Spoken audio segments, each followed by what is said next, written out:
আল্লাহ দিয়েছে। হযরত ইব্রাহিমের জামানায় নমরুদের এত অত্যাচার হলো নমরুদ ইব্রাহিমের সঙ্গে বিশাল চ্যালেঞ্জ তৈরি করলো। ওরে ইব্রাহিম, তুই যে আল্লাহ আল্লাহ বলে রাত আর দিন আল্লাহকে ডাকিস, চল তোর আল্লাহর সঙ্গে লড়াই হবে। নমরুদ আল্লাহর সঙ্গে লড়াই হবে। আল্লাহর সঙ্গে লড়াই করতে গিয়ে চিরজনমের মতো আল্লাহ তাআলা সারা পৃথিবীর মানুষকে দিকে দিয়েছে আল্লাহ কি না করতে পারে। ইব্রাহিমের জামানায় নমরুদকে আল্লাহ তাআলা জুতা পেটাই করি সারা পৃথিবীর সকল মানুষকে আল্লাহ তাআলা দেখিয়েছেন যে যত চালাকি করেছে, যে যত অত্যাচার করেছে, যে যত সীমা লঙ্ঘন করেছে, আল্লাহ তাআলা মানুষের কানে কানে এর আওয়াজ সব জায়গায় পৌঁছে দিয়েছে। এইবারে ইব্রাহিমের পরে আসুন হযরত মুসা নবীর জামানায় আল্লাহ তাআলা মারাত্মক একটা শয়তানকে পাঠিয়েছিল যার নাম হলো ফিরাউন। এই ফিরাউন মুসা নবীর জামানায় এই বড় অত্যাচারক ছিল। মুসা নবীর জামানায় এত অত্যাচার করলো, মুসার সঙ্গে চ্যালেঞ্জ তৈরি হয়ে গেল। ওরে ফিরাউন, তুই যে আল্লাহর নবীর সঙ্গে তুই চ্যালেঞ্জ করবি, কিন্তু আল্লাহ তাআলার পয়গম্বর হযরত মুসা ইনি হলেন আল্লাহর নবী। আল্লাহ তাআলার কাছে যত বাহিনী, আল্লাহ তাআলার কাছে যত শক্তি, আল্লাহ তাআলার কাছে যত সীমান্তর, সব আল্লাহ তাআলার কাছে আছে। এইবারে ফিরাউন এই হযরত মুসার সঙ্গে দলগতভাবে মারাত্মক একটা সম্প্রদায়ের লড়াই চললাম। হে মুসা, চল তোর যত সৈন্য সামন্ত আছে সব আমি ফিরাউন আমার সঙ্গে তুই লালিয়ে দে। এইবারে হযরত মুসা আলাইহিস সালাম বললেন, ফিরাউন খবরদার, দুটো কম তৈরি করো না, দুটো জাতি তুমি তৈরি করো না, সবকে নিয়ে বোঝাও এক হলো আল্লাহ। ফিরাউন বলল, না, এটা আমি মানতে পারবো না, সকলকে আল্লাহ বলতে পারবো না, কারণ আমি হলাম আনা রাব্বুকুমুল আলা, আমি হলাম বড় আল্লাহ, আমি হলাম সব থেকে বড় আল্লাহ। আমার একটা দল থাকবে, তারা আমার আল্লাহ আল্লাহ বলে মানবে। মুসা নবী বারবার বোঝায়, খবরদার তুমি আল্লাহ হতে যেও না, আল্লাহ হলো এক, কুল্লুহু আল্লাহু আহাদ আল্লাহুস সামাদ, আল্লাহ হলো এক, আল্লাহ হলো বেনিয়াজ। মুসা আর ফিরাউন বারবার টকরাও হয়ে যায়। এইবারে ফিরাউন বেশ একটা দল তৈরি করে নিল, যার মধ্যে 1 লাখ নয়, 2 লাখ নয়, 12 লক্ষ সৈন্য ফিরাউন এক সাইডে নিয়ে বলল, মুসা আমার 12 লক্ষ সৈন্য আমার আল্লাহ বলে মানে, তোর কজন তোর আম্মা তোর আল্লাহকে আল্লাহ বলে মানে দেখা। হযরত মুসা আলাইহিস সালাম একদল মানুষকে তার সঙ্গে নিয়ে বললেন, এরাই হলো আল্লাহকে আল্লাহ বলে মানে। এইবারে ফিরাউন তার দল তৈরি করলো, যে দলটার নাম দিল কিপ্তি। আর হযরত মুসা যে তৈরি করলো দলটা, সেই দলটার নাম দিল বনি ইসরাঈল। দুটো দল হয়ে গেছে, ফিরাউনের একটা দল আর মুসা নবীর একটা দল। ফিরাউনের দলে আছে 12 লক্ষ আর হযরত মুসার দলে আছে 6 লক্ষ। ভালো করে ইতিহাসটা শুনুন। যারা চালাকি করেছে, অত্যাচার করেছে, আল্লাহ তাদের কেমন একটা শাস্তি আল্লাহ দিয়েছেন দেখুন, আল্লাহ কি না করতে পারে। এইবারে হযরত মুসা ইনি এনার দলগুলো নিয়ে সদা সর্বদা আরামের খাদ্য খাবার রব্বে কারীম তার দিহিত নিয়ামত মুসা নবীর কওমের কাছে তিনি রোজ প্রচার করে দেন। তারা সেই খাদ্য খাবারগুলো সকাল দুপুর রাতে তারা ভক্ষণ করে থাকে। কিন্তু আহারে, মুসা নবীর সঙ্গেই যারা ছিল তাদের পুকুরে পানি তো পানি, তাদের ডাবরে পানি তো পানি, তাদের খাদ্য খাবার তো খাদ্য খাবার। কিন্তু ফিরাউনের সঙ্গে যত মানুষ চলে গেল 12 লক্ষ, এদের ডাবরের যত পানি ছিল পানি আর থাকলো না, এদের পুকুরের সাগরের যত পানি ছিল পানি আর থাকলো না। এদের টিউবওয়েলের যত পানি বের হয় আর স্বচ্ছ পানি বের হয় না। এদের ডাবরের যত পানি পানি ঢেলে পানি খেতে যাবে, হঠাৎ দেখলো ডাবর ভরা রক্ত। এইবারে টিউবওয়েলে পানি আনতে যাবে, টিউবওয়েলে স্বচ্ছ পানি বের হয়।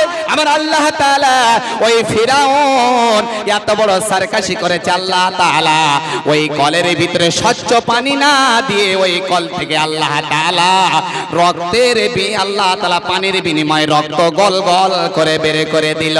ফিরাউনের যত কম ছিল ওই কিপ্তির দলেরা গিয়ে বলছে, ওরে জাহাপানা ফিরাউন, আমরা পানি খেতে চাচ্ছি কিন্তু পানি পাই না, একবার চলো মূসার কাছে যাই, মূসার কাছে পানি রয়েছে, খাদ্য খাবার রয়েছে। এইবারে ফিরাউন মূসা নবীর কাছে গিয়ে বলল, মূসা আমাদের ডাবর ভরা রক্ত, আমাদের টিউবওয়েল ভরা রক্ত, আমরা এক ঢোক পানি খেতে পারি না। ওরে মূসা, আমরা গেলাস নিয়ে এসেছি, কমাস কম তোর ডাবর থেকে এক গেলাস পানি ঢেলে খাই। আরে মূসার হাতে মূসার ডাবরের পানি এত স্বচ্ছ পানি, কিন্তু ফিরাউনের গেলাস নিয়ে ঢালার কারণে মূসার পানিটা এই গেলাসে পড়ে রক্তে পরিণত হয়ে গেল। ওরে ফিরাউন, তুই এত বড় জালিম, এত বড় সারকাশি করেছিস, তোর পানি আল্লাহ খাওয়াবে না। আল্লাহ তাআলা তাই বললেন, ফারসালনা আলাইহিমুত তুফানা ওয়াল জারাদা ওয়াল কুম্মালা ওয়াজ যাফাদিয়া আয়াতিম মুফাসসালাত। মানে পানি বলে আর পাচ্ছে না যে এক ঢোক পানি পাবো। এরা 12 লক্ষ সৈন্য, এরা বারবার রিপিট করে আমাদের পানির ব্যবস্থা করো, কিন্তু পানি তো কোন জায়গায় পায় না। ফিরাউনের যত পানির কলসি ছিল, কোন কলসি একটু পানি নেই, যেখানে গিয়ে দেখছে শুধু রক্তই ভরা, শুধু রক্ত ভরা। বিশাল তুফান দিলাম, দেওয়ার পরে ফিরাউন গিয়ে আল্লাহ তাআলার কাছে বললেন, আল্লাহ তোমার আল্লাহকে একবার বলো এই তুফান থেকে আমাদের বাঁচিয়ে দে। তুফান থেকে আল্লাহ বাঁচিয়ে দিল, রক্ত খেলো, পানি পান করলো না, পানি পান করার মতো সুযোগ তাদের হলো না। আল্লাহ তাআলা দুটো পরীক্ষা করার পরে 3 নম্বর পরীক্ষা করলো, ওয়াজ্জাফা দিয়া। আল্লাহ তাআলা ওই জামানায় ফিরাউনের যত কম ছিল কিপ্তি দলের, মানে ফিরাউনের যত কম ছিল আলাদা, এদের মাথায় আল্লাহ তাআলা তৃতীয় পরীক্ষা, একটা হলো ঝড়, আরেকটা হলো পানিগুলো রক্ত। তৃতীয় পরীক্ষা হলো এদের মাথায় ওয়াল কুম্মালা। কুম্মালা মানে হলো উকুন। এত উকুন, এত উকুন, সকল আর মাথায় উকুনে ভরা, যেখানে যাচ্ছে শুধু উকুন। একটা মেয়ের মাথায় যদি গোটা 15 উকুন থাকে, সারা দিন এর কাছে গিয়ে বলে একটু উকুন দেখ না রে, ওর কাছে গিয়ে বলে একটু উকুন দেখ না রে, তোর ফুসকা খাওয়াইয়ে একটু উকুন দেখ না রে, আমি সহ্য করতে পারি না। এর মাথায় গিয়ে উকুন দেখায়, ওর কাছে গিয়ে উকুন দেখায়, গোটা কত উকুনের কারণে। কিন্তু এদের মাথায় আল্লাহ এত উকুন দিয়েছে, এত উকুন দিয়েছে, খানা সামনে নিয়ে মাথা নিচু করছেন, অটোমেটিক মাথায় থেকে টপ টপ করে ঝড়ের মতো উকুন ভাতে পড়ছে, থালায় পড়ছে, পানি পড়ছে, মানে কোন রকমে খাবার কল নাই, শুধু উকুনে ভরা। 3 নম্বর পরীক্ষা। নাম্বার 4 পরীক্ষা হলো ওয়াজ্জাফাতিয়া আয়াতিম মুফাসসালাত। 4 নম্বর পরীক্ষা হলো আরো ডেঞ্জারাস পরীক্ষা। 4 নম্বর পরীক্ষা আল্লাহ তাআলা ফিরাউনের যত কিপ্তি ছিল এদের জন্য এত ব্যাং দিল, এত ব্যাং ভরিয়ে দিল। খানা খেতে যাবে 4-5টা ব্যাং নাফিয়ে থালায় পড়ছে, পানি খেতে যাবে পানির ডাবরে ব্যাং পড়ে যাচ্ছে, কোন জায়গায় আর দাঁড়ানোর বসার ব্যবস্থা থাকে না। এত ব্যাং, এত ব্যাং, চারদিকে শুধু ব্যাঙে ভরা, কোন জায়গায় শান্তিতে থাকতে পারছে না। মশারি খাটিয়ে শুয়েছে ব্যাঙের অত্যাচারে, ব্যাঙ চারদিকে, মশারির চারদিকে কেউ গ্যাঁ গো গ্যাঁ গো গ্যাঁ গো করছে, মানে ঘুমোতেই দিচ্ছে না, এমন হালাত।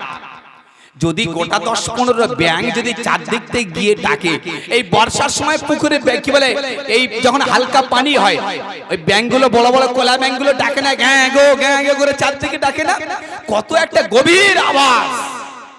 কিন্তু ওই ফিরাউনের জামানায় আল্লাহ তাআলা এত ব্যাং দিলেন, এত ব্যাং দিলেন, ব্যাঙের কারণে খেতে পায় না, শুতে পারে না, মুশারি খাটিয়ে শুচ্ছে তো চারটে করে ব্যাং গিয়ে যেন অবরোধ চালাচ্ছে, গ্যাগো গ্যাগো করে ঘুমাতে দিচ্ছে না।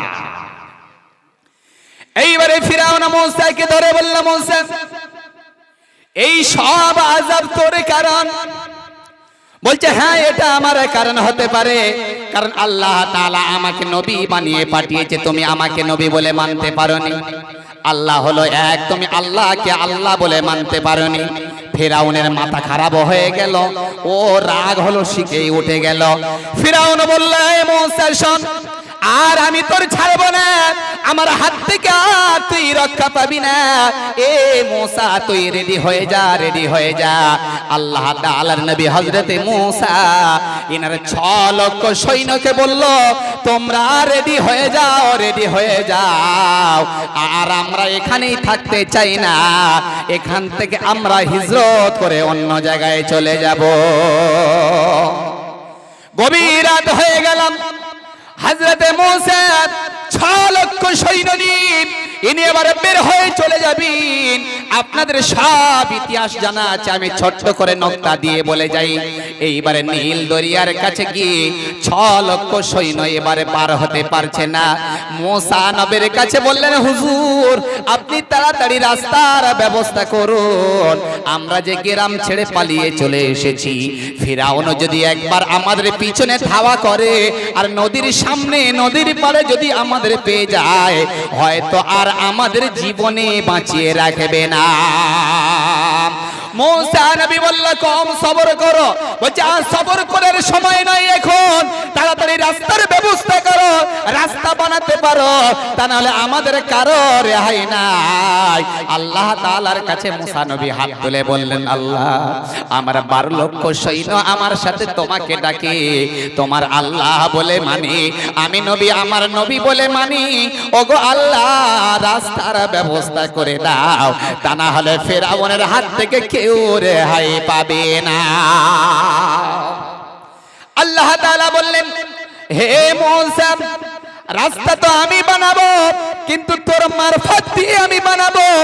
ইজরি পিপিয়াস কাল বাহার, হে মূসা তোর হাতের যে একটা লাঠি, এই লাঠিটা আমি তোকে দিয়েছি, এই লাঠি সাপ হয়, এই লাঠি বাঘ হয়, এই লাঠি দিয়ে তুই কতদিন ছাগল চড়িয়েছিলিস রে মূসা, এই লাঠিটা তোর হাতের লাঠি হাতে ছিল না, এই লাঠিটা ছিল আমার আদমের সর্বপ্রথম জান্নাতের লাঠি ছিল রে মূসা।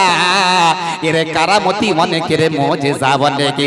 ইজরি বিপি আসাকাল বাহার, হে নবী মূসা নদী তোর লাঠিটা একবার মারো। নদী লাঠি মারা হলো, ফান ফালাকাত ফাকানা কুল্লু ফিরকিন কাত্তারদিল আযীম। নদীতে যেই লাঠিটা মারা হলো, আমার আল্লাহ তাআলা একটা নয়, দুটো নয়, তিনটে নয়, 12টা জিটি রোড আল্লাহ বানিয়ে দিলেন। সুবহানাল্লাহ, নারে তাকবীর। আরে যুবকরা চেঁচিয়ে বলো নারে তাকবীর। তাহলে আমার আল্লাহ তাআলার কি শান, কি বানাতে পারে আমার আল্লাহ তাআলা। এরা গিয়ে বলছে, হুজুর তাড়াতাড়ি রাস্তার ব্যবস্থা করো, ফিরাউন পিছন থেকে নিশ্চয়ই আসছে, আর ও যদি আসে আমাদের যদি এখানে পায়, আমাদের কাউকে আর বাঁচিয়ে রাখবে না, সবাইকে জানে মেরে দেবে, তাড়াতাড়ি রাস্তার একটা ব্যবস্থা করে দাও। তা মূসা নবী বলছে, কটা রাস্তা বানাতে হবে? ওই আপনারা যারা পেছনে বসে আছেন ও যুবক ভাইরা, একটু সামনের জায়গাটা নাও না গো, এসো আমার সোনার ভাই, তোমরা হলে ইসলামের রাহাবার, কোরআনের রাহাবার, এসো চেপে এসো। মাশাআল্লাহ মাশাআল্লাহ, এসো, আসবে আরো ভাইরা আসবে ইনশাআল্লাহ, বাড়িতে কুটুম বান্ধব আছে ওনারা ছাড়িয়ে দিয়ে আসবে। আসুন মুরব্বি বাপজি, আসুন চেপে আসুন, সামনের জায়গাগুলো নেন, আসুন বাপজি আসুন, আমার সোনার বাপ আমার, এসো জায়গাগুলো ভরপুর করে নেন, জায়গাগুলো মাশাআল্লাহ মাশাআল্লাহ। হ্যাঁ আমরা তো তাবলীগ এরিয়ার মানুষ, জায়গাগুলো ভরপুর করে নেন, একদম জমে বসুন, একদম জমে বসুন। মাশাআল্লাহ মাশাআল্লাহ। এইবারে ফিরাউন এ যদি পিছন থেকে ওদের পায়, আপনারা বলুন আমি একজনকে বারবার আমি সিগন্যাল দিয়েছি, এই তুই আমার কথা মানবি, আমার কথা মানবি, আমার কথা মানবি, কিন্তু আমি তার কথা ওভারটেক করে পালিয়ে যাচ্ছি, আমি তার কথা ওভারটেক করে পালিয়ে যাচ্ছি। কিন্তু আমি যখন বাড়ি এসে শুনবো শালা পালিয়ে চলে যাচ্ছে, আমার রাগ বাড়বে না কমবে? রাগ আমার বাড়বে। তারপরে যদি একবার দাবড়ে দিয়ে ধরতে পারি, আমার মানে বিষ পুরো মাথায় উঠে যাবে, ওর ছাড়বো আমি এইবারে। ফেরাউন জানে যে আমি ধরতে পারলে ওদের সেরে দেব। এইবারে এরা বলছে যে আমাদের রাস্তায় একটা নয় দুটো নয়, আমরা 12 কম থেকে 6 লক্ষ সৈন্য তোমার সাথে আমরা আছি, আমাদের 12টা রাস্তা দরকার। আল্লাহ তাআলা 12টা জিটি রোড বানিয়ে দিলেন, জোরে বলুন সুবহানাল্লাহ। এবারে 12টা দল 12 রাস্তায় থেকে পার হয়ে ওপারে চলে গেছেন। যেই ওপারে উঠেছে, এইবারে বেঈমান সরকশি এই ফিরাউন দল দল 12 লক্ষ সৈন্য সমন্তর নিয়ে তেজ বাহাদুরের ঘোড়া নিয়ে বের হয়েছে। সব নদীর কোলে চলে এসে, নীল দরিয়ার কোলে চলে এসে এইবারে ফেরাউনের উপদেষ্টা হলো হামান। হামানকে বলছে, হে হামান দেখ আমি কত বড় আল্লাহ, দেখ আমার আসার আগে আগে নদীর উপরে রাস্তা ছিল না, আমার আসার আগে আগে দেখ আমার ছায়া পেয়েছে, নদীর উপরে রাস্তা তৈরি হয়ে গেছে, আমি তাই কত বড় আল্লাহ তুই দেখ। কি সাংঘাতিক বেঈমান, সঙ্গ বেঈমান ফেরাউনকে বোঝাচ্ছে। এইবারে ফেরাউন দেখলে মুসা নবী ওনার সৈন্য সামন্তর নিয়ে পালিয়ে যায়। ফিরাউন এবারে দলবল নিয়ে নদী নামাতে চায়, সতেজ ঘোড়াগুলো নদী নামাতে চায়। আহারে ঘোড়া জানে এটা ফেরাউনের বানানো রাস্তা নয়, এটা কোন জালিমের রাস্তা নয়, এটা যে বেয়াদবি করে ওরে পাপ লোকায় না, নদী শুকায় না। ঘোড়া বুঝতে পেরে চাই, নদী নামতে চায় না। ফেরাউনের সৈন্য সমান্তর বেতের বাড়ি দিয়ে ঘোড়ার এপারে চাবুক মারতে মারতে ঘোড়া নামতে চায় না। পরিশেষে 12 লক্ষ সৈন্য ঘোড়া নিয়ে বারবার মারার পরে ঘোড়া যখন নেমে গেল, একের পরে একের পরে এক সব যখন নেমে গেল, আমার আল্লাহ তাআলা সঙ্গে সঙ্গে অর্ডার দিলেন, হে জমিনে ইনিল হুকুমু ইল্লা লিল্লাহ। ওরে জমিন তুই আমার হুকুমে তুই চলিস, ওরে আসমান তুই আমার হুকুমে চলিস, সব আমার হুকুমে হয়।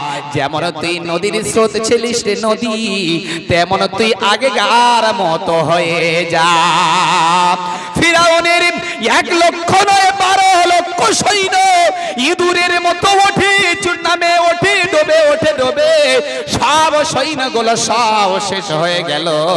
মুসা নবীর সৈন্য পারে চলে গেল। এইবারে ফিরাউন একা, আমার আল্লাহ সারা পৃথিবীর মানুষকে দেখানোর জন্য ফিরাউনকে ক্ষণকের জন্য বাঁচিয়ে রেখেছে।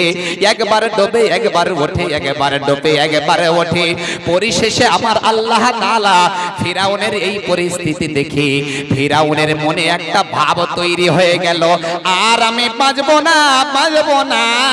এইবার ফিরাউন মুসা নবীর ডেকে বলে, হে মুসা আমানতু বিরব্বি মুসা ওয়া হারুন।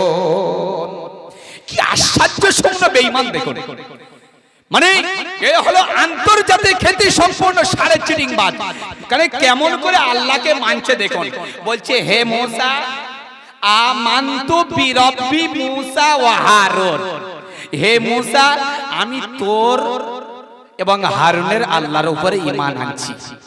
আর যদি কারোর বাড়ি কারোর নানি আসে, তার নাতিকে যদি জিজ্ঞাসা করে মানে তোর বাড়িতে কে এসেছে রে, তা ছেলেকে যদি জিজ্ঞাসা করে কে, নানি হয়তো ও তো ডাইরেক্ট বলতে পারে ওটা আমার নানি।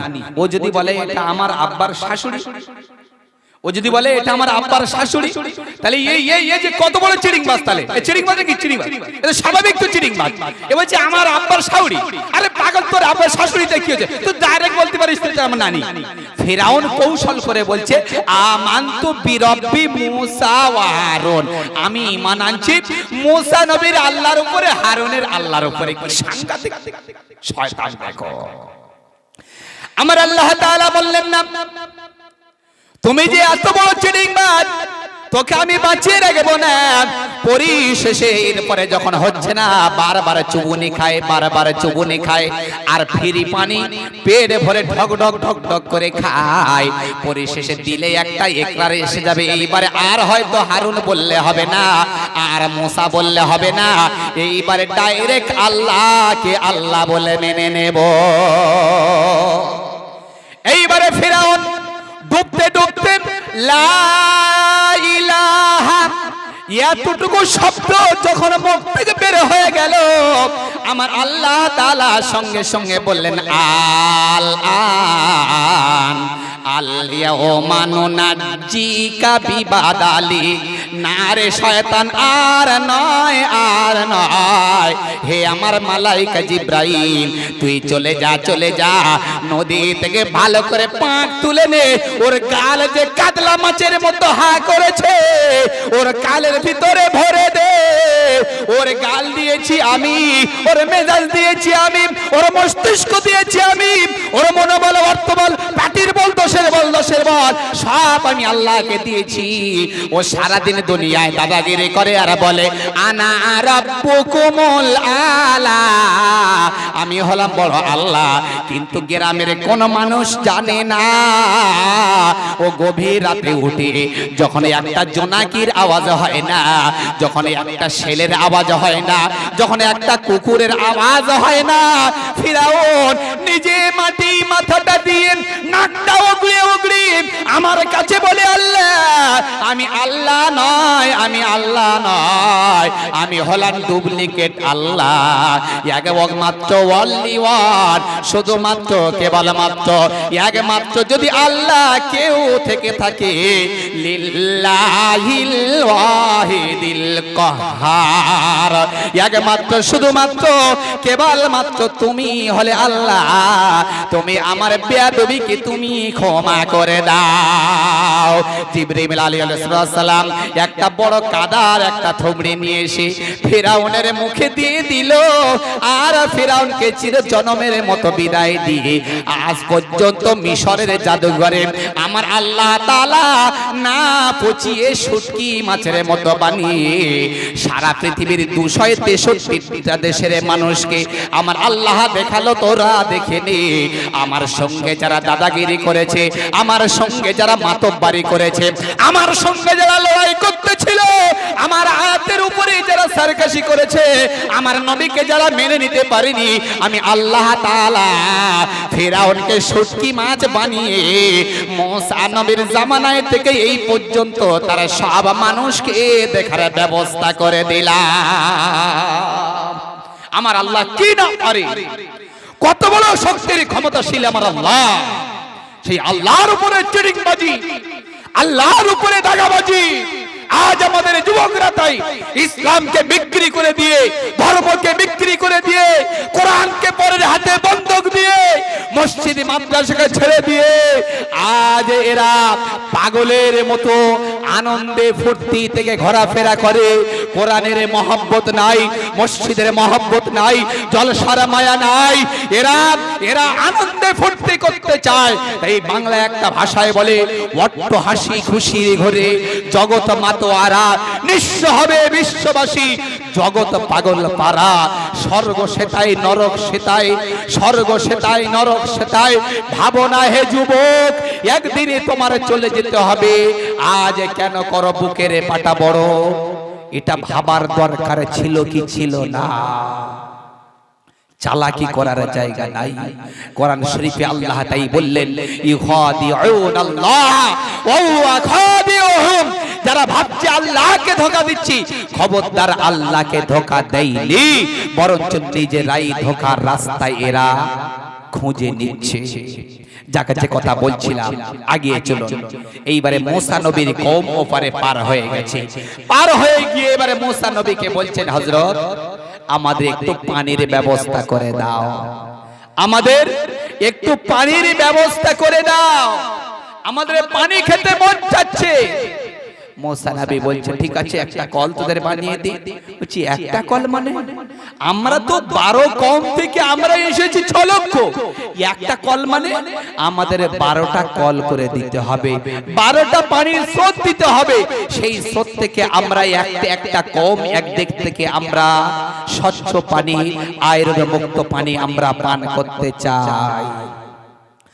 মুসা নবী আল্লাহ তাআলার কাছে হাত দুখানা তুলে বললেন, আল্লাহ আমার কওম ফিরাউনের কওমকে দিকে চরম শিক্ষা নিয়েছে, আল্লাহ আমার কওমরা একটু স্বচ্ছ পানি খেতে চায়, আল্লাহ একটু পানির ব্যবস্থা তুমি করে দাও।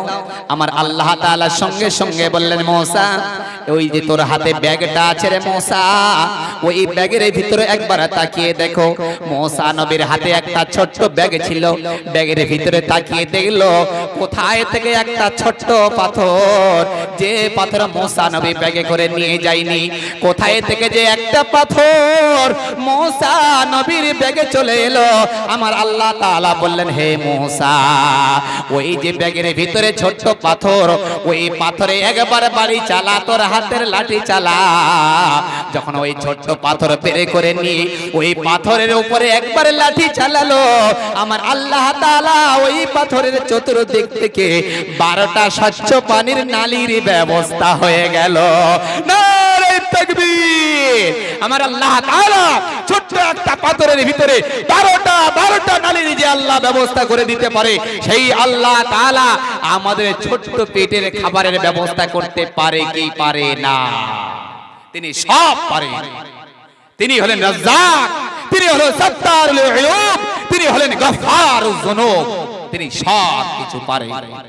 এরা আনন্দে পানি খায়, আনন্দে পানি খায়। হাদিস শরীফের মধ্যে পাওয়া যায় কতদিন পানি খেয়েছিল ওই ছোট্ট পাথরের চারদিকের ফোয়ারা থেকে। হাদিস শরীফের মধ্যে পাওয়া গেল 1 বছর নয় 2 বছর নয়, আমার আল্লাহ তাআলা ওই ছোট্ট পাথর থেকে 40 বছর পর্যন্ত বনি ইসরাইল মুসা নবীর কওম যারা ছিল, আমার আল্লাহ তাআলা 40 বছর এই 12 লক্ষ সৈন্য সামন্তরকে ওই ছোট্ট পাথরের মারফত দিয়ে আমার আল্লাহ তাআলা পানির ব্যবস্থা করে দিলেন। জোরে বলুন সুবহানাল্লাহ। আমার আল্লাহ বলেন, ইজরি বিবিয়াসা কাল হাজার, হে মুসা ওই পাথরের উপরে তুই বাড়ি চালা।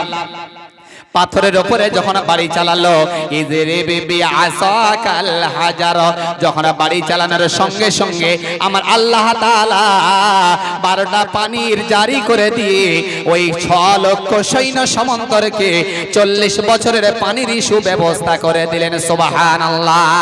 আমার বলার অর্থ হলো, হে যুবকরা, হে আমার বয়স্ক বাপজিরা, সোনার লালেরা, আমার আল্লাহ তাআলা কি না করতে পারে। যারা চালাকি করেছিল আল্লাহ তাআলা তাদের চরম শাস্তি আল্লাহ তাআলা দিয়েছিল। আল্লাহ তাআলা দিয়ে দেখিয়েছেন যে যত বড় দাদাগিরি করেছে আল্লাহ তাআলা, তারা তত বড় আল্লাহ শাস্তি দিয়ে আল্লাহ তাআলা সারা পৃথিবীর মানুষকে দেখিয়েছে। আমার বলার অর্থ হলো এটাই। আজ তাই আমাদের যুবকদের কোরআনের মায়া নাই, মসজিদের মায়া নাই, মাদ্রাসার মায়া নাই, নামাজের মায়া নাই, জামাতের মায়া নাই।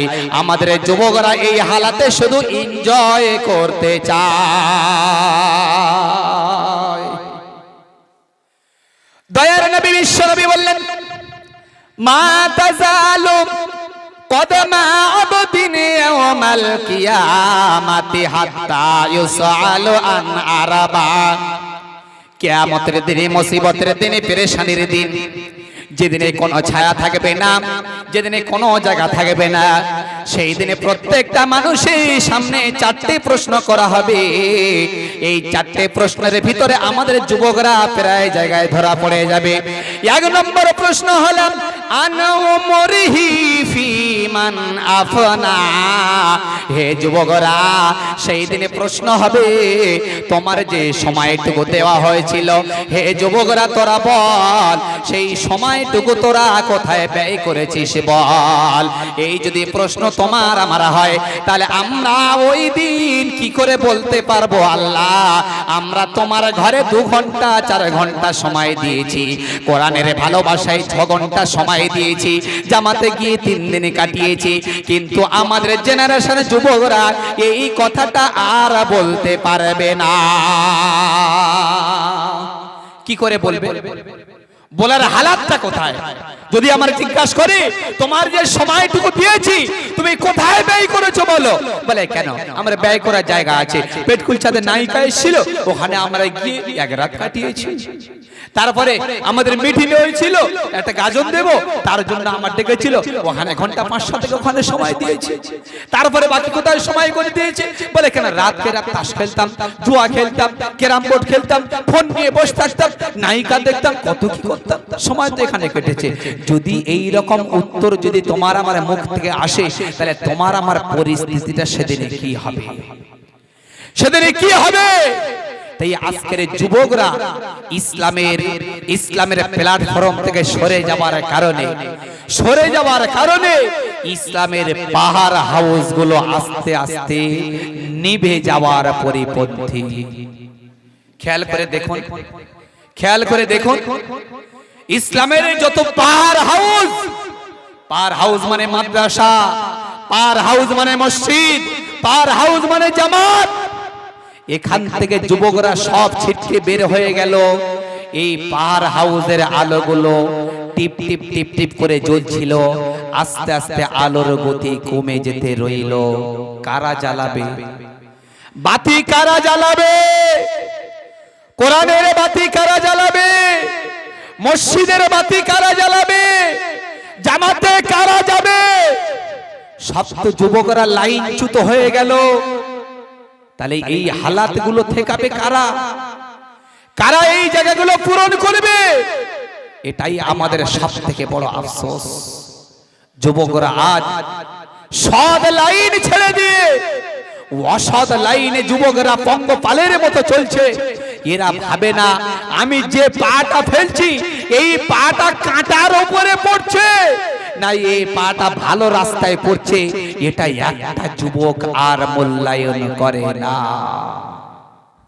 তাই আমরা মসজিদ ছেড়েছি, মাদ্রাসা ছাড়ার কারণে আজ আমাদের উপরে একের পরে আযাব। কোরআন হাদিস ছেড়ে দেওয়ার কারণে আপনাদের জানা আজকে জানি না কারি তৈয়ব সাহেব দামাত বারকাতুহুম আলিয়া দারুল উলুম দেওবন্দের প্রতিষ্ঠাতা আপনার কাসেম নানদবীর সঙ্গে ছিলেন। এই কারি তৈয়ব সাহেবের জামানায় আহারে ইংরেজরা একসাথে লাইন দিয়ে বলল আমরা সারা পৃথিবীর যত কোরআন আছে সব কোরআনগুলো আমরা নিয়ে নেব, আমরা নৌকা ভর্তি করে নেব, আমরা নদী ডুবিয়ে দেব, আমরা মসজিদ থেকে কোরআনগুলো বের করব, আমরা বাড়ি থেকে নামাজের মুসাল্লাগুলো বের করব, আমরা প্রত্যেকটা মানুষের পকেট থেকে মেসওয়াকগুলো বের করব, আর বের করে নিয়ে আমরা নৌকা ভর্তি করে নিয়ে আমরা সেগুলো নদী ডুবিয়ে দেব, যতগুলো ডুবাতে পারে ডুবিয়ে দেব, বাকিগুলো আমরা পুড়িয়ে সার্কাস করে দেব।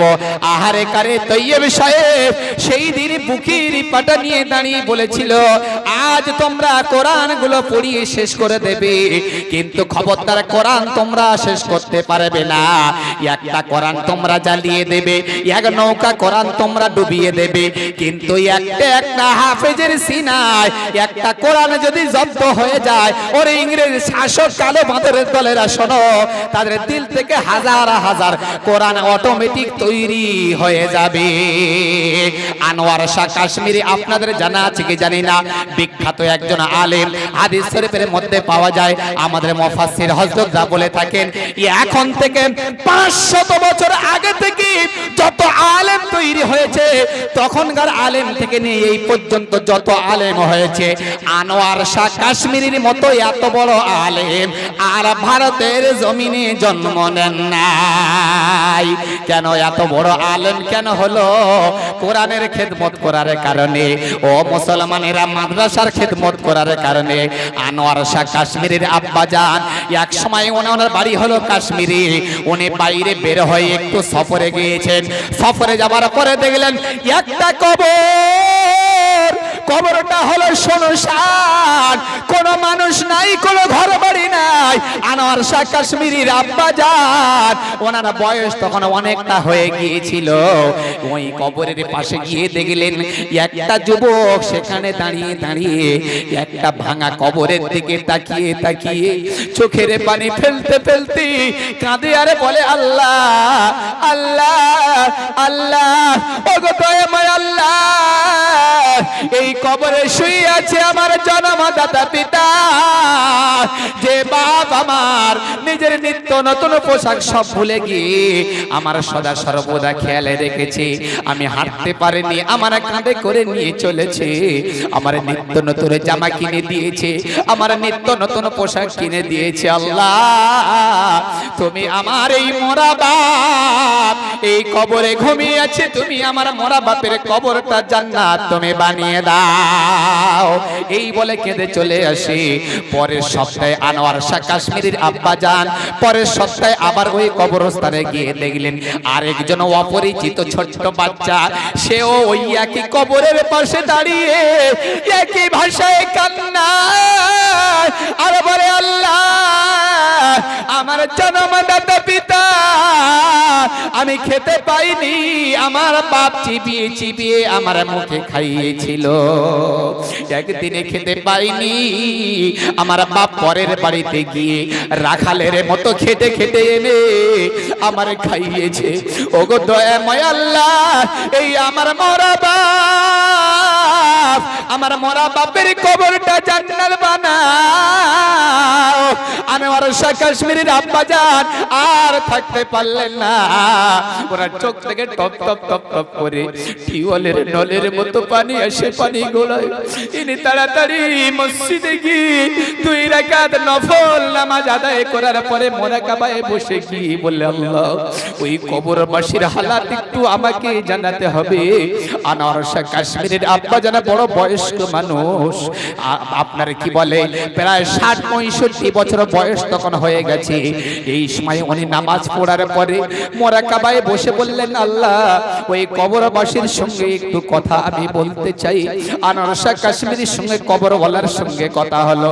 জিজ্ঞাসা করলো, কবরওয়ালা তুমি কেমন আছো? বলে, আমি আগে ছিলাম অনেক শাস্তি, কিন্তু আমার দুটো রেখে আসা ছেলে,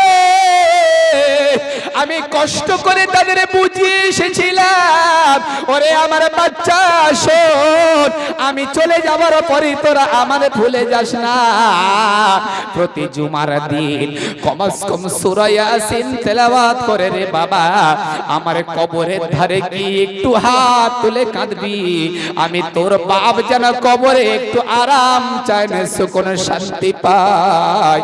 ওরে আনোয়ার শাহ কাশ্মীরের আব্বাজান, আমি আগে একরকম ছিলাম, কিন্তু এখন আল্লাহ তাআলা ওই যে দুটো বাচ্চা আপনি এই জুমায় একবার ও জুমায় একবার দুজনকে দেখলেন, ওটা হলো আমার ছেড়ে রাখা বাচ্চা। এরা দুজনের দোয়ার কারণে আমার আল্লাহ তাআলা আমার কবরে জান্নাতে রোজ ফল ফলাদি পৌঁছে দেয়। নারে তাকবীর, নারে তাকবীর। দুটো বাচ্চা রেখে গিয়েছে যারা কোরআনের পাগল, যারা কোরআনকে খেয়াল করতো, মা হারা বাপ হারা দারুল উলুম দেওবন্দের প্রতিষ্ঠাতা মাওলানা কাসেম নানভী রহমাতুল্লাহ আলাইহি দামাত বারাকাতুহুম আলিয়া, এই মাদ্রাসায় দুটো বাচ্চা পড়াশোনা করত রোজ জুমায়।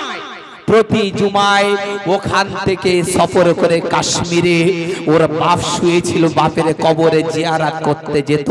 হে মুসলমান, ওই রকম বাচ্চা যদি রেখে যেতে পারো, খোদার কসম করে আমি সই বলে যাই, তুমি কবরে শোবে, তোমার বাচ্চা তোমার জন্য হাত তুলে দোয়া করবে।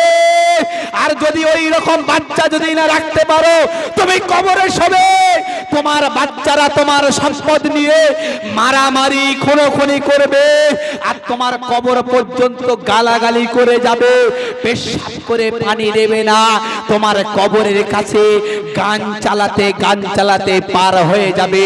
এই জন্য মাধবপুরের সকল বাপজি, সমস্ত যুবক ভাইদের কাছে আমি অনুরয় বিনয়ের সাথে বলি, চলে যাওয়ার আগে একটা বাচ্চা যদি তৈরি করে যেতে পারো, খোদার কসম করে বলছি, বিশ্বনবী বললেন, মান করা আল কুরআন ফাজতাজহারাহু ফাহাল্লা হালালাহু ওয়া হাররামা হারামাহু আদখালাহুল্লাহুল জান্নাহ ওয়া শাফাহু ফি আহলি বাইতিহি কুল্লুহুম কদ ওয়াজাবাত লাহুন নার।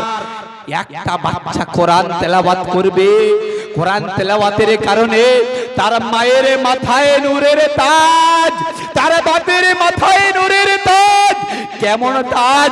দয়ার নবী বললেন, পূর্ণিমার চাঁদের থেকে আরো তার চেহারা ঝগমগ ঝগমগ ঝগমগ করতে থাকবে। তার বাম্মার মাথায় যদি নূরের তাজ পড়ে, তাহলে যে নিজে হিফজ কোরআন করেছে তার কতটা সম্মান আল্লাহ দেবে না দেবে না? মূল্যায়ন করুন। আপনারা যারা পিছনে আছেন একটু চেপে আসুন না, আসুন। হ্যাঁ, এসো। সামিনা ওয়া আতানা, শুনবো তো মানবো। বসুন, কোরআনের হালাত শুনুন। আজ তো কোরআন ছেড়ে দিয়েছি আমরা, কোরআনের পরিস্থিতিগুলো দেখুন। মানুষ অন্ধর মতো চলাফেরা করছে, অন্ধ। কাকে আর বোঝাবো? দুনিয়ার হাল হকিকত কার আর শোনাবো? আসুন, মাশাআল্লাহ মাশাআল্লাহ। আমি আপনাদের এরিয়ার খাদেম গো, আমি মাদ্রাসার খাদেম, আমি মসজিদের খাদেম, আপনাদের খেদমত করতে এসেছি। আমি বড় বক্তা নয়, আমি আপনাদের ছেলেপুলের মতো। এইজন্য আপনারা আসুন। যারা বাইরে এখনো ঘোরাফেরা করছে যুবক ভাইরা, কোরআনের ইতিহাসটা শুনে যাও। কোরআন কি বলে শোনো।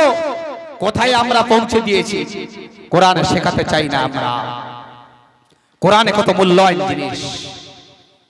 এইবারে আনোয়ার শাহ কাশ্মীরি রহমাতুল্লাহ আলাইহি দামাত বারকাতুহুম আলিয়া নাওমারাল্লাহু মারকাদা, ইনি তখন তো এনার আব্বা তখন বিয়ে করেনি, প্রায় ৬০-৬৫ বছর বয়স, বিয়ে করেনি ইনি। এইরকম ওই দুটো বাচ্চার হাল হাকিকাত দেখে এইবারে অঝরণ হয়ে কাঁদতে কাঁদতে ওই কবরওয়ালার সঙ্গে কথা বলার পরে মনে যে কি ধাক্কা মারলো, আর ভাবলো কি সর্বনাশ, আমি যদি মরে যাই, যদি আমার একটা বাচ্চা যদি এইরকম না থাকে, তাহলে আমার কবরের পাশে কে গিয়ে দোয়া করবে? কে আমার ভাঙা কবরের কাছে গিয়ে কানে কে ফেলবে? তাই আমি এই রকম ভুল কাজ আর করব না। উনি বাড়ি থেকে ফিরে এসে মসজিদে গিয়ে যত ওনার শাগরেদ ছিল, যত ওনার কি বলে আপনার মানে কাছের মানুষ ছিল, সকলকে বলল, আজকের একটা কথা আমি তোমাকে শোনাতে চাই, তোমরা যারা আছো আমার কথাটা শোনো। কি কথা হুজুর? বলছে, আমি বিয়ে করতে চাই, আমি বিয়ে করতে চাই। কি পয়মা, ৬০-৬৫ বছর বয়স থেকে বিয়ে করবে?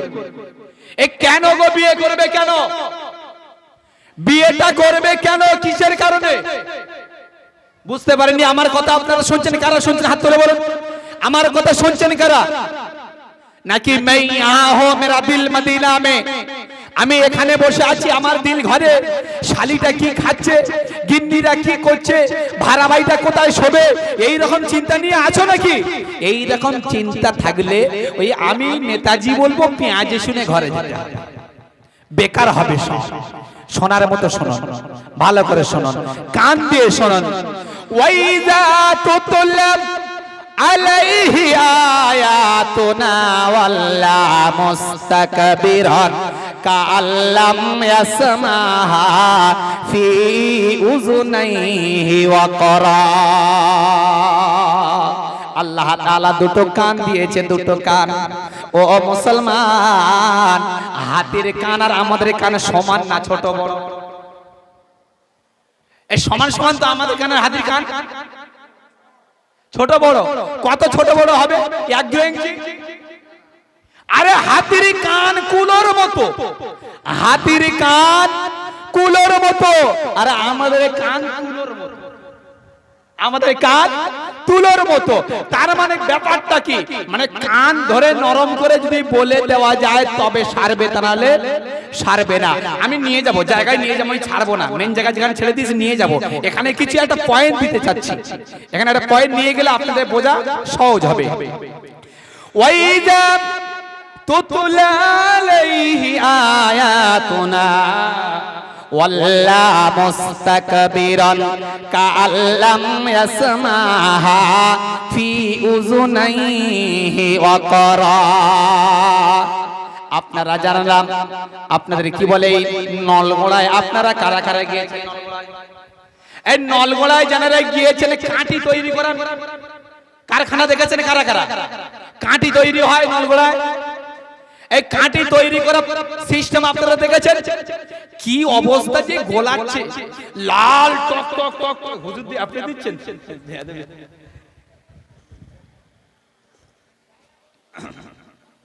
সীসাগুলো লোহাগুলো নিয়ে যে গোলাচ্ছে। আমি ওখানে জামাতে ছিলাম 3 দিন নেশাবি, তো আমি দিনে দিনে দেখলাম আল্লাহু আকবার। এই জন্য করে বলেছে কানের সীসা গোলা হবে, এই সীসা এগুলো লাল টক টক টক টক করছে, জানারা নিয়ে যাচ্ছে। আমার মনে হয় যে জাহান্নামের ফেরেশতা সেই মালিক, ওরা হয়তো সেই মালিক ফেরেশতার উত্তরসূরি। মানে সাংঘাতিক গায়ে থেকে মানে টিওয়ালের মতো ঘাম ঝরছে, এত কঠিন উত্তাপ। সেই আপনাকে গোলন্ত সীসাগুলো ছুটে ছুটে নিয়ে যাচ্ছে, মানে হেঁটে নিয়ে যাওয়ার মতো শক্তি নাই। নিয়ে গেলে গায়ে ঝলসা মেরে গা পুড়িয়ে শেষ করে দেবে। ছুটে ছুটে ছুটে ছুটে নিয়ে গিয়ে কাটামো আছে, সেই কাটাময় ভরে দিচ্ছে। একটু পরে কাঁটি তৈরি হয়ে বের হয়ে আসছে। এখানে উদ্ধৃত ওই রকম ওয়াইজা তুতলা আলাইহি আয়াতুনা ওয়াল্লা মুস্তাকবিরান কাআল্লাম ইয়াসমাহা ফি উযুনাইহি ওয়াকরা। আজ যারা কোরআন শুনবে না, নবীর কথা শুনবে না, মাদ্রাসার কথা শুনবে না, মসজিদের আজান যারা শুনবে না, তাদের কানগুলো ধরে ধরে নিয়ে তাদের কানের ভেতরের সীসা গলিয়ে ভরা হবে। তাহলে কি হালাত হবে? এখানে কাঁটি হচ্ছে, ওখানে কি হবে? ওখানে কি পরিস্থিতি হবে? আসুন তাহলে গোড়ায় আসি, যেখান থেকে ছেড়েছি। এইবারে ইনি কি বলছে? আমি বিয়ে করব। কথা খেয়াল আছে? 60-65 বছর বয়স, বলছে আমি বিয়ে করব। এনার যত সাঙ্গপাঙ্গ ছিল এনারা বলছে হুজুরের মাথা খারাপ হয়ে গেছে, এই বুড়ো বয়সে নাকি বিয়ে করবে। হযরত জাকারিয়া আর ইব্রাহিম আলাইহিস সালামের কত বছর বয়সে বাচ্চা হয়েছে আপনারা জানেন? কত বছর? 80 বছর বয়সে ইব্রাহিমকে আল্লাহ তাআলা বাচ্চা দিয়েছেন। আর হযরত জাকারিয়া ইনিও বুড়ো বয়সে আল্লাহ তাআলার কাছে বাচ্চা চাইলেন। আল্লাহ তাআলা বুড়ো বয়সে জাকারিয়া আলাইহিস সালামকে বাচ্চা দান করলেন। কি নাম ছিল? হযরতে ইয়াহইয়া। যিনি দিয়েছেন তিনি আবার বলে পাঠাচ্ছে, হে জাকারিয়া, তোর বাচ্চার নাম ওর খালা শাশুড়ি, ওর দাদি শাশুড়ি, ওর নানি শাশুড়ি, ওর গিন্নি, ওর কি দাদি, ওর নাতি পুতি, আটকুড়ি জেঠকুড়ি, কারোর নাম রাখার দরকার নাই, আমি নিজে নাম রেখে দিলাম ইয়াহইয়া। জোরে বলুন সুবহানাল্লাহ। ওনার বাচ্চা আল্লাহ দিল, তার নামও আল্লাহ দিলেন। এইবারে ইনি বলার পরে একজন মুরিদ এসে বলছেন, হুজুর ঠিক আছে আপনি বিয়ে করবেন, ঠিক আছে। নিজের মেয়ের কাছে গিয়েছে, কুমারী মেয়ে, বিয়ে হয়নি, তার কাছে গিয়ে বলছে, মা মা আমি তোমাকে বিয়ে দেব। বলছে আব্বু আমাকে বিয়ে দেবে? হ্যাঁ। কার সঙ্গে দেবে? না আমার পীরের সাথে দেব, আমার পীর সাহেবের সঙ্গে দেব। ও ভাই, যদি এই গ্রামের কারোর 60 বছর বয়স হয়, তার বিয়ে দেওয়ার জন্য যদি কারোর মেয়ের কাছে প্রস্তাব দেয়, সেই মেয়েটা কটা গালে একসঙ্গে দেবে বলতো? ওরা তো মরে না এই বয়সে বিয়ে করে। ওর অবস্থা দেয়, ভালো করে হাঁটতে পারে না, ওই এই বয়সে নাকি বিয়ে করবে। মুরিদের মেয়ে এক চান্স কোনো কথা না বলে বলছে আব্বু আমি রাজি আছি, আব্বু আমি রাজি আছি। বাপ বোঝাচ্ছে কেন বেটি তুমি রাজি হলে? মেয়েটা এবারে কেঁদে কেঁদে বলছে আব্বু আমি যদি ওনার স্ত্রী হতে পারি, উনি তো একজন আল্লাহর ওলি, উনি তো একজন আল্লাহর ওলি, ওনার যদি স্ত্রী হতে পারি, উনি যদি জান্নাতে যায়, তাহলে আমাকে তো ছেড়ে কোনোদিন যাবে না, তাই আমি ওনার স্ত্রী হতে চাই।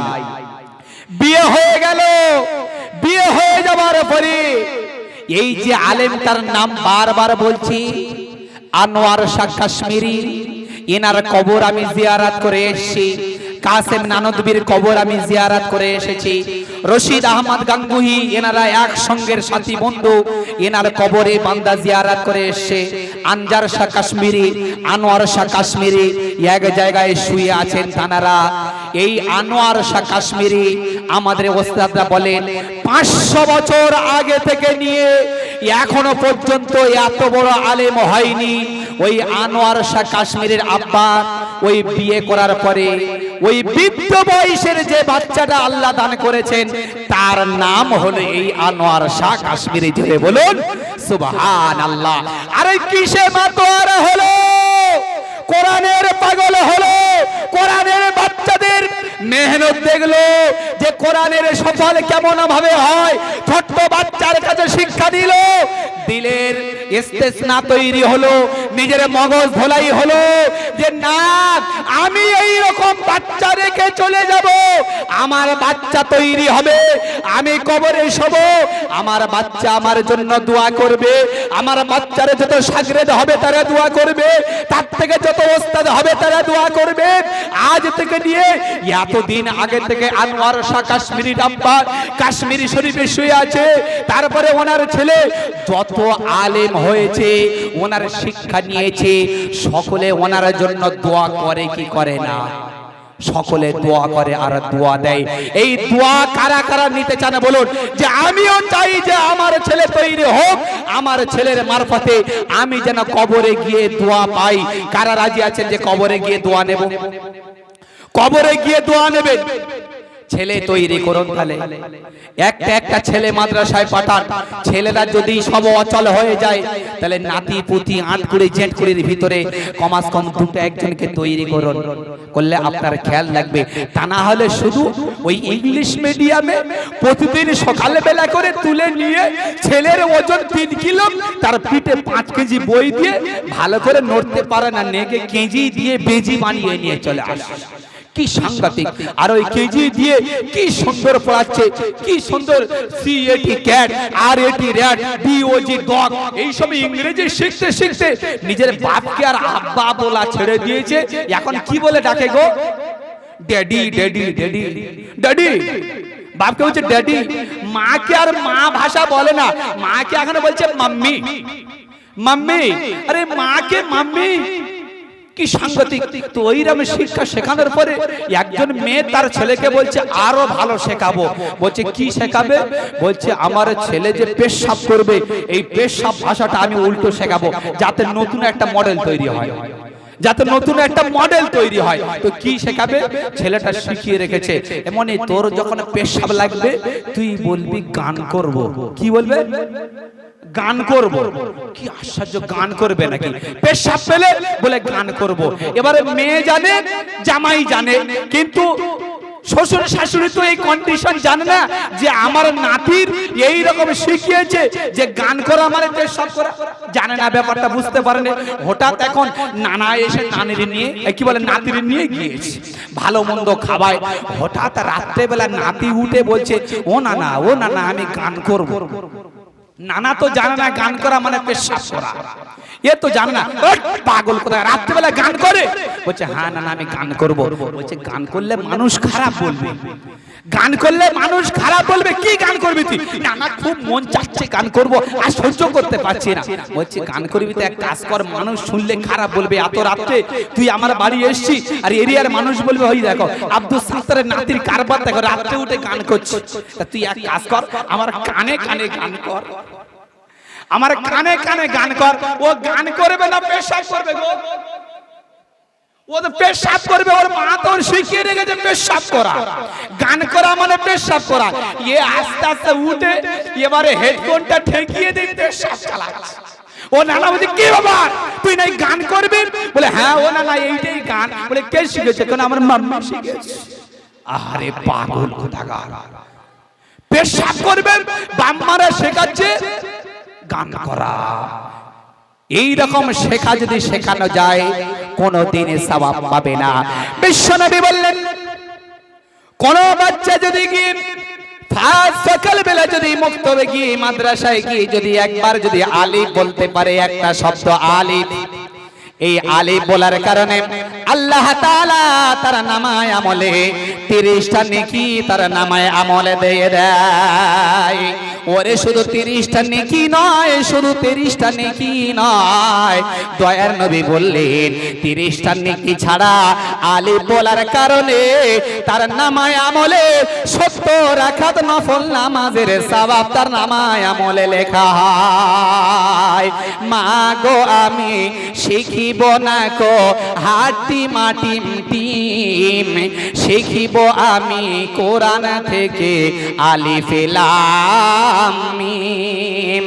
মা গো আমি শিখিব না কো হাটি মাটিম টিম, শিখিব আমি কোরআন থেকে আলিফ লাম মিম। 10টি নেকি আছে মা গো একটি হরফে, 10টি নেকি আছে মা গো একটি হরফে। এই কথাটি অনেক দামি হাদিসে আছে। হোক না যত, হোক না যত কষ্ট মা গো থাকব না জ্ঞানহীন, থাকব না জ্ঞানহীন। মা গো আমি শিখিব না কো হাটি মাটিম টিম, শিখিব আমি কোরআন থেকে আলিফ লাম মিম। কোরআন বিনে চলবে মাগো মানব বিধান তার, কোরআন বিনে চলব মাগো মানব বিধান তার। হকের উপর কায়েম থেকে করব তার প্রচার। দুয়া করো মাগো আমার যেন থাকি অনসহীন, থাকি অনসহীন। মাগো আমি শিখিব না কো হাটি মাটিম টিম, শিখিব আমি কোরআন থেকে আলিফ লাম মিম। কোরআন শরীফ শিখুন, কোরআন শিখুন। খোদার কসম করে বলছি যেখান থেকে কোরআন চলে গেল, যে দিল থেকে কোরআন চলে গেল, যে সিনাই থেকে কোরআন চলে গেল, যে বাড়ি থেকে কোরআন চলে গেল, এই বাড়ির বরকত চির জনমের মতো বিদায় নিয়ে চলে গেল। সেই জন্য কোরআন ছেড়ো না কেউ, কোরআন ছেড়ো না কেউ। কোরআনের হাফেজ হও, যদি না হতে পারো হাফেজের বাপ হও, না হতে পারো হাফেজের চাচা হও, না হতে পারো হাফেজের দাদা হও। লাইফ খুলে যাবে, কপাল খুলে যাবে। আর যদি না হতে পারো কপালে বাস পড়ে যাবে, কিচ্ছু করার থাকবে না। সেই জন্য করে এরিয়ার যত মাদ্রাসা মসজিদ গুলো আছে, এই এরিয়ার মাদ্রাসা মসজিদ গুলো আজ বাইরে থেকে কোনো দান আসে না, বাইরে থেকে কেউ দান পাঠায় না, বরঞ্চ অমুসলিমদের যত ধর্মস্থান আছে সেখানে লক্ষ লক্ষ করোড় করোড় টাকা আসে। তার রিপোর্ট আমরা জানি, কোটি কোটি টাকা আসে তাদের সরঞ্জাম কেনার জন্য।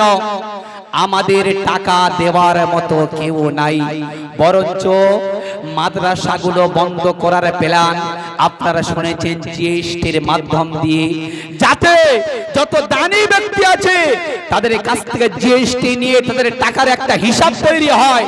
এর প্ল্যান তৈরি করে জিএসটি তৈরি করলো, মাদ্রাসাগুলো যাতে বন্ধ হয়ে যাক, এর একটা প্ল্যান। বাচ্চারা সোনারে লালেরা আল্লাহর বন্ধুরা আমার, বিশ্ব নবী বরণীয় নবী স্মরণীয় নবী প্রাণের সাহাবী হযরত সাদ উসাইদি রাদিয়াল্লাহু তাআলা আনহু দয়ার নবীর কাছে এসে বললেন, ইয়া রাসূলুল্লাহ, ইয়া হাবিবাল্লাহ, হুজুর আমি কোরআনের খেদমত করব, আমি কোরআনের খেদমত করতে আমার মন চাই, আমি কোরআনের খেদমত করব। হযরত সাদ উসাইদি রাদিয়াল্লাহু তাআলা আনহু বিশ্ব নবীর কাছে এই কথা শোনানোর পরে আল্লাহর নবীর সাহাবী হযরত সাদ উসাইদি রাদিয়াল্লাহু তাআলা আনহু কোরআন মাজিদ শিখে নিলেন, কোরআনের সূরা ফাতিহা থেকে নিয়ে সূরা নাস পর্যন্ত শিখে নিলেন। নেওয়ার পরে বিশ্ব নবী বললেন, ওরে সাদ উসাইদি, এইবারে তোমাকে বের হয়ে যেতে হবে, মাদ্রাসাগুলো খেয়াল করতে হবে, মসজিদগুলো খেয়াল করতে হবে। হযরত সাদ উসাইদি রাদিয়াল্লাহু তাআলা আনহু বের হয়ে চলে গেলেন। এক বছর গেল, 2 বছর গেল, 3 বছর গেল, কয়েক বছর যাবার পরে সাদ উসাইদি এসে বললেন, ইয়া রাসূলুল্লাহ, আমার মন চাই, একটা বিয়ে করতে মনে চায়, কিন্তু হযরত সাদ উসাইদি এত কালো, এত কালো যে কালোর কোনো সীমা রেখা নাই, নিবাস কালো যারা বলা হয়। আর সাদ উসাইদি আল্লাহ রাসূলকে এসে বললেন, হুজুর আমি বিয়ে করতে চাই। আল্লাহ রাসূল বললেন, ওরে সাদ, তুমি বিয়ে করতে চাও, তোমার বিয়ে দেওয়া হবে, কিন্তু মাদ্রাসার কথা ভুললে হবে না, মসজিদের কথা ভুললে হবে না, সদা সর্বদা তোমার রাহাবারি করতে হবে। বলে, হুজুর আমার জীবন দশায় আমি যতদিন পর্যন্ত বেঁচে থাকবো কোরআনের খেদমত করব, মাদ্রাসার বাচ্চাদের খেদমত করব, মাদ্রাসার প্রতি খেয়াল রাখবো। সাদ উসাইদিকে বিশ্বনবী কয়েকটা পয়সা দিয়ে বললেন, ওরে সাদ, তুমি বাজারে যাও, বাজারে যাও, বাজারে গিয়ে বিয়ের সামান তুমি কিনে নিয়ে এসো, এই বিয়ের সামান পরিয়ে তোমার বিয়ে দেওয়া হবে। সাদ বলছেন, হুজুর কার সঙ্গে আমার বিয়ে দেবে? বলছে, ওরে সাদ, এমন একটা সুন্দরী কুমারী যুবতী মেয়ের সঙ্গে তোর বিয়ে দেওয়া হবে, যে মেয়েটার রূপ যৌবনে এত ভরা, এত ভরা, এত সুন্দর দেখতে রে, তুই নিজে জীবনে ভুলতে পারবি না। বলে, হুজুর একবার নামটা শোনান। আল্লাহর নবী বললেন, ওরে সাদ, মদিনার বিখ্যাত সাহাবী যার নাম হলো ওমর ইবনুল জুহরি, ওমর ইবনুল ওয়াহাব জুহরি, ওর একটা সুন্দরী মেয়ে আছে, যে মেয়েটার নাম হলো ফাতেমা। এই ফাতেমার সঙ্গে তোর বিয়ে দেব, যা তুই বাজারে চলে যা, বিয়ের সামান কিনে নিয়ে আয়। বাজারে বিয়ের সামান আনা হলো, বিয়ে কিন্তু এখনো ঠিক হলো না। সাদ উসাইদি যখন বাড়ি ফিরে এলেন, আল্লাহর নবীর কাছে এসে সাদ এইবারে বললেন, হুজুর আগে তো বিয়ে বাড়ি যেখানে আমার বিয়ে হবে সরঞ্জাম নিয়ে যেতে হবে, বা সেখানেই খবরটুকু পাঠাতে হবে। আল্লাহ রাসূল আর সাদকে বললেন, সাদ তুমি চলে যাও, বাড়িতে চলে যাও, ওই বাড়িতে গিয়ে সেখানে বিয়ের পয়গামটুকু দেবে। আর সাদ বাড়িতে গিয়ে বললেন, বাড়িওয়ালা, বাড়িওয়ালা, বাড়িওয়ালা বলল, কে? বলছে, আমি হলাম রাসূলের সাহাবী সাদ। বলে, কি জন্য এসেছো? বলে, তোমার মেয়ের সঙ্গে আমার বিয়ে দেওয়ার জন্য বিশ্ব রাসূল আমাকে দিয়ে পয়গাম পাঠিয়েছে। বলে, পাগল টাগল আছিস নাকি? তুই এত কালো, এত কালো, আমার মেয়ে দেখলে জীবনে তোর বিয়ে করবে না, তুই এখান থেকে তুই পালিয়ে চলে যা। হযরত সাদ রিটার্ন আসলেন। এইবারে ওনার মেয়ের কানে আওয়াজটুকু গেল। মেয়ে বাড়ির বাইরে এসে বাপের গলাটা জড়িয়ে ধরে বলল, আব্বা কাকে তুমি ফিরিয়েছো? বলছে, দয়ার নবী একজন কালো সাহাবীকে পাঠিয়ে দিয়েছে তোর সঙ্গে বিয়ে দেওয়ার জন্য। এইবারে মেয়েটা কেঁদে কেঁদে বলছেন, আব্বা জান এখনই বিনা মেঘে বাস পড়বে রে আব্বা জান, তাড়াতাড়ি তুমি ওনাকে দাঁড় করাও, যদি ওই সাদ বিশ্ব রাসূলের কাছে পৌঁছে যায় তাহলে এখনই বিনা মেঘে বাজ পড়ে যাবে, তাড়াতাড়ি ঠেকিয়ে নাও। মেয়েটা বলল, আব্বা জান কালো হোক, গোরা হোক, গরিব হোক, দুঃখী হোক, যেই হোক না কেন, যিনি উকিল তিনি অন্য কেহ নয়, উকিল হলেন বিশ্ব নবী। যেখানে দয়ার নবী উকিল, সেখানে আমি কোনোদিনই মানতে পারবো না, এমন কোনো কিছু হবে না। আমি এক চান্সে মেনে নেব আব্বা, কালো হোক যেই পারে হোক না কেন, আমি আমার মন থেকে স্বামী বলে মেনে নেব। আব্বা তাড়াতাড়ি চলে যাও, ওনাকে রিটার্ন নাও। এইবারে হযরতে ওমর ইবনুল ওয়াহাব জোহরী দৌড়াতে দৌড়াতে দৌড়াতে দৌড়াতে ওনারে পিছনে নিয়েছে। এইবারে কাছাকাছি যখন গিয়েছে, আল্লাহ রসুলের ঘরের দরজার কাছাকাছি যাওয়ার পরে ওই মানুষটাকে ধরে এইবারে ওয়াহাব ইবনুল ওয়াহাব জোহরী বললেন, ভাই জানি একটু দাঁড়াও, খবরদার রসুলের কাছে বলবেন না। আমি তোমার অনুনয় বিনয়ের সাথে বলি, আমার মেয়ে তোমার বিয়েতে রাজি। এটা তো স্বাভাবিক ব্যাপার, একটা কালো কুস্তির নিবাস কালো, যার নিবাস কালো, এই রকম ছেলেকে কেউ সহজে মেয়ে দেবে? জীবনে দিতে চাইবে না। বলে আমার মেয়ে গরিব বাড়ি দেব, খেতে পাক চাই না পাক, তারপরেও অত কালো জামাই আমি করব না। রাজি হয়ে গেল, বিয়ে হবে। এইবারে বিয়ে হবে। আল্লাহ রসুল নিজেই এবারে বলছে, তোমাকে আমি বাজারে পাঠিয়েছিলাম সামান কিনতে, তুমি কিনেছো? বলছে না, আমি এখনো কিনিনি। বলছে চলো তুমি কিনে নিয়ে এসো। আহারে হযরত সাদ হুসাইদিকে বাজারে পাঠিয়ে দিলেন। ও মুসলমান, ইতিহাস শোনো, কোরআনের রাহবারে কারাম। আমরা তো কোরআনের খেদমত করতে পারলাম না। সাদ হুসাইদিকে বাজারে পাঠিয়ে দিলেন। হঠাৎ কানে একটা আওয়াজ এলো, কারা কোথায় আছো? মাদ্রাসাগুলো নিভে যাবে, কোরআনগুলো বন্ধ হয়ে যাবে, মসজিদ থেকে কোরআন বের হয়ে যাবে, মাদ্রাসার তাক থেকে কোরআনগুলো উজাড় হয়ে যাবে। কারা কোথায় আছো সব চলে এসো। সাদ হুসাইদি বিয়ের সামান কিনে, যুদ্ধের সামান কিনে নিয়ে বিশ্ব নবীর কাছে না এসে যুদ্ধের সামানে পরে দিন, যেই দিক থেকে আওয়াজ কোরআনে মিঠিয়ে দাও, যেই দিক থেকে আওয়াজ হলো মসজিদগুলো ভেঙে গুড়িয়ে দাও, মাদ্রাসাগুলো গুড়িয়ে দাও, সেই দিকে দৌড়াতে দৌড়াতে দৌড়াতে দৌড়ে চলে যাই। এমন সময় রাস্তায় একজন দাঁড়িয়েছিল, সে বলল, কে দাঁড়াও, কে দাঁড়াও, কে যাও দাঁড়াও। হযরত সাদ হুসাইদি উনি দাঁড়াতে চান না, বারবার অনুনয় বিনয়ের সাথে বলল, তুমি একবার দাঁড়াও। দাঁড়ানোর পরে বলল, ভাই সাদ, তোমার তো বিয়ে আগামীকাল। ওরে সাদ, তুমি কেন যুদ্ধ জিততে যাবে? তুমি কেন কোরআন হিফাজত করতে যাবে?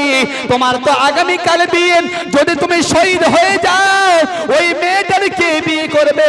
ওরে সাদ, চলো চলো বাড়ি চলো। আর সাদ বলল, আরে আজ যদি না বিয়ে করতে পারি, আগামীতে বিয়ে হবে। কিন্তু কোরআন যদি মিটে যায়, মাদ্রাসা যদি মিটে যায়, সারা জীবন খোদার কাছে জবাব দিতে পারবো না। আর জিহাদে চলে গেলে একটা নয়, দুটো নয়, তিনটে নয়, বিশ্ব নবীর এই পাগল প্রিয় সাহাবী হযরত সাদ হুসাইদি লড়াই করতে করতে, বেঈমানদের সঙ্গে লড়াই করতে করতে চিরজন্মের মতো শহীদ হয়ে, রক্তে রঞ্জিত হয়ে, কালো চেহারা সাদের লাল হয়ে গেল। যোহদের ময়দান থেকে হযরত সাদকে রিটার্ন নিয়ে আসবে কারা? সকলে ফেলে দিয়ে চলে গেল। দয়ার নবীর কানে কে এসে বলল, ইয়া রাসূলুল্লাহ, ইয়া হাবিবাল্লাহ, হুজুর আপনার প্রাণে প্রিয় সাহাবী হযরত সাদ হুসাইদি জানাইকে বিয়ের জন্য মেয়ে ঠিক করলে, নিজে উকিল হয়ে গেলে।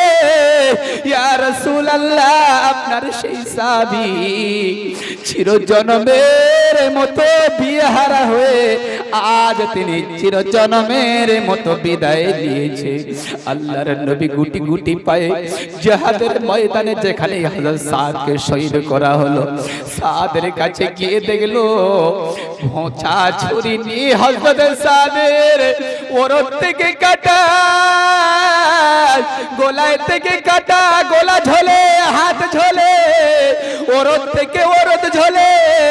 বিশ্ব নবী কাতলা মাছের মতো এদিকে তোলে এদিকে ঝুলে যায়, এদিকে তোলে এদিকে ঝুলে যায়। কয়েকজন সাহাবাদের ডেকে বলল, সাহাবারা শোনো, আমার সাহাবী সাদ দুনিয়ার মায়া করলো না, বাচ্চার মায়া করলো না, কোরআনের মায়ায় আজ চির জনমের মতো জান দিয়ে চলে গেল। চলো সাদকে নিয়ে যাই। আল্লাহ রাসূল সাদকে কোলে করে তুলে নিয়ে কবর খোঁড়া হলো, জানাজা তৈরি হয়ে গেল। জানাজা পড়ার পরে এইবারে কবরে শুইয়ে দেবে। কে বা নামবে কবরে? ও মুসলমান, কে নামবে? উকিল নিজে বলল আমি সাদকে কবরে শোয়াবো। আর সাদকে কবরে শোয়ানোর জন্য দয়ার নবী নেমেছেন। হযরত সাদকে শোয়াতে যাবে কি হঠাৎ দয়ার নবী কবরের দিকে মাথাটা নিচু করা ছিল, হঠাৎ মাথাটা উঁচু করে নিয়ে দয়ার নবী হেসে ফেলেছে। ব্যাপারটা কি?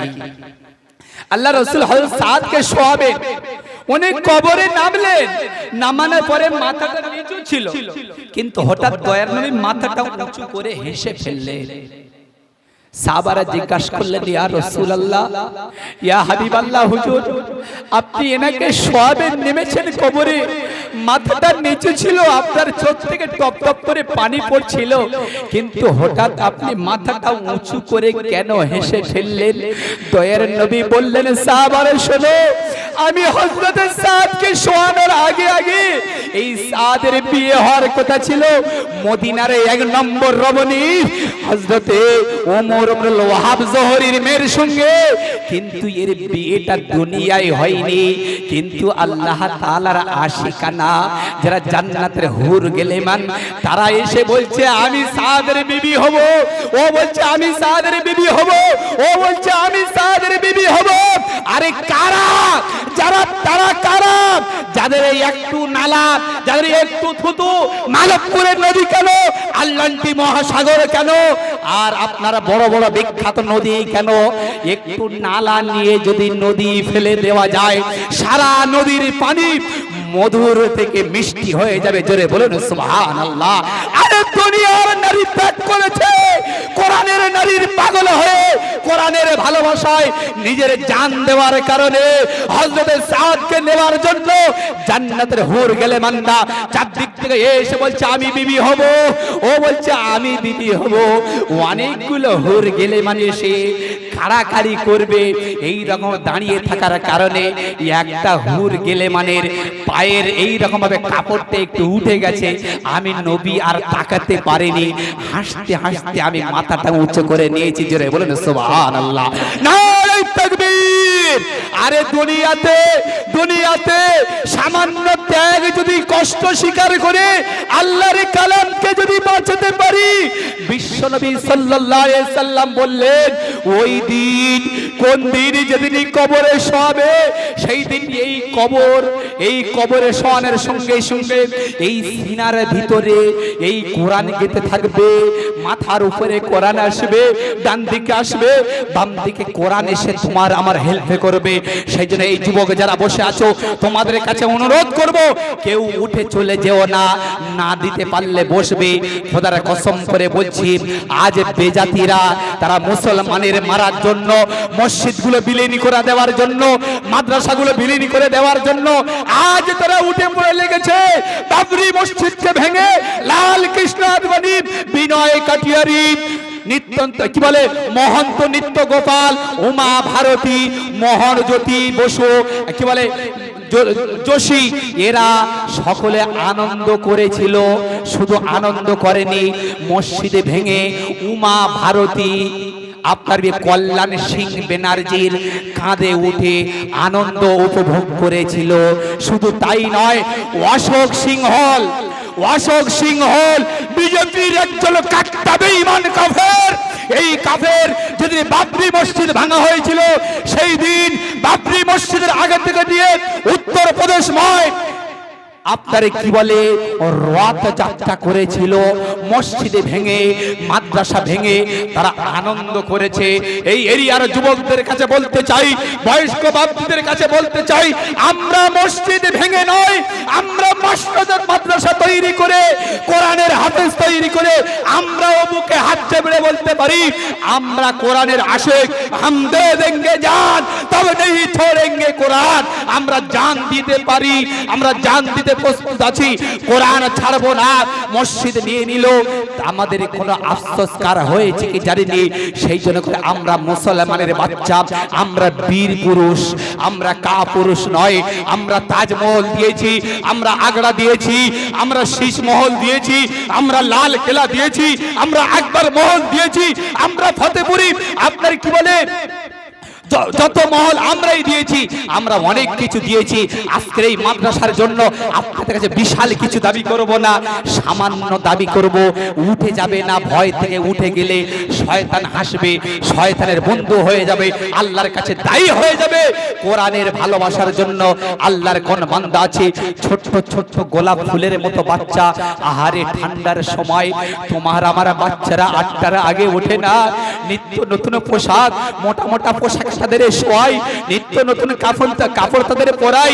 এই মাদ্রাসার এতিম বাচ্চারা রাত 3:30 4টের সময় শিক্ষকদের মারের ভয়ে, শিক্ষকদের ছড়ির ভয়ে তারা ঠান্ডার সময় কাঁপতে কাঁপতে কাঁপতে কাঁপতে হাঁটতে হাঁটতে ওযু বানায়, ওযু বানিয়ে সূরা কোরআন খুলে নিয়ে ইয়াসিন পড়ে, সূরা ওয়াকিয়া মুলক পড়ে তোমার আমার আত্মীয় স্বজনদের জন্য দোয়া করে। এই ছোট্ট ছোট্ট গোলাপ ফুলের মতো বাচ্চারা এদের থাকার জন্য এই মাদ্রাসা তৈরি হয়েছে। মাওলানা সাহেব বলছিলেন ছোট মাদ্রাসা ছিল ঝুপড়ি, কাল ছিল ডালখালি, আজ ভুলে যায় ভরে, বল দেখি তুই বলি হয় সে কেমন ঘরে। কাল ছাউনি ছিল ঘরের, আজ আল্লাহর শুকর এত সুন্দর ছাদ বেরিয়ে গেছে। এই ছাদের বাচ্চারা নিচে থাকবে, এখন মেজে হয়নি, মাটি মাটি হয়ে আছে, এর মেজে তৈরি হবে। এই মেজের জন্য আল্লাহর কোন বান্দারা আছেন, এমন কিছু টাকা আমি চাইবো না, খোদার কসম করে বলছি, যে টাকাটা চাইবো এই টাকাটা সেখানে যদি তুমি দাও 1 কিঞ্চিত পরিমাণ নেকি পাবে না।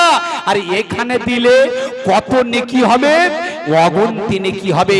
সেই জন্য করে বলছি 1 ফুট করে পাথর আল্লাহর কোন বান্দারা আছেন, কোন বন্ধু আছেন, 1 ফুট করে সামান্য পাথর 9.5 থেকে 10,000 টাকা দাম। আল্লাহর কোন বান্দা আছেন সর্বপ্রথম হাত তুলবে, তার জন্য জান ভরে আমি হাত তুলে দোয়া করব। এখনো অনেকগুলো জলসা আছে, সেই 2-3 মাস আগে থেকে 4 মাস আগে থেকে উঠি প্রায় জায়গায় জলসা করে করে আসছি। প্রতি জায়গায় কালেকশন মালিকের ইচ্ছায়, যেখানে চা চেয়েছি কোনো জায়গায় কেউ নিরাশ করেনি। আমি মাধবপুর বাসীকে জানাতে চাই, এই মাদ্রাসায় কচি কাঁচা বাচ্চারা থাকবে, তাদের জন্য কোন যুবক ভাই এমন আছো যে 1 ফুট পাথর সামান্য 10,000 টাকা, কোন ভাই আছেন সর্বপ্রথম আল্লাহর খাতায় কে নাম লেখাবে, আল্লাহর ক্যামেরায় কে তুলতে চাও একটু হাত তুলে বলি। একজনে কে আছেন 1 ফুট পাথর, 1 ফুট পাথর দেবার মতো? আপনারা দেখেছেন গত কয়েকদিন আগে ওপারে কি বলে হালদার পাড়ায় মসজিদের কালেকশনে কত টাকা কালেকশন করে এসছে ওখানে। এখানকার মানুষ গরিব নয়, আরে আল্লাহ তাআলা আমাদের যা দিয়েছে এর থেকে আমরা দেব। এই জন্য করে এই কাজ যখন চালু হবে হিম্মত করে বলি, দিয়ে ধন বোঝে মন কেড়ে নিতে কতক্ষণ, আল্লাহ সম্পদ দেবে, কোন দিন নিয়ে নেবে কেউ বুঝতে পারবে না।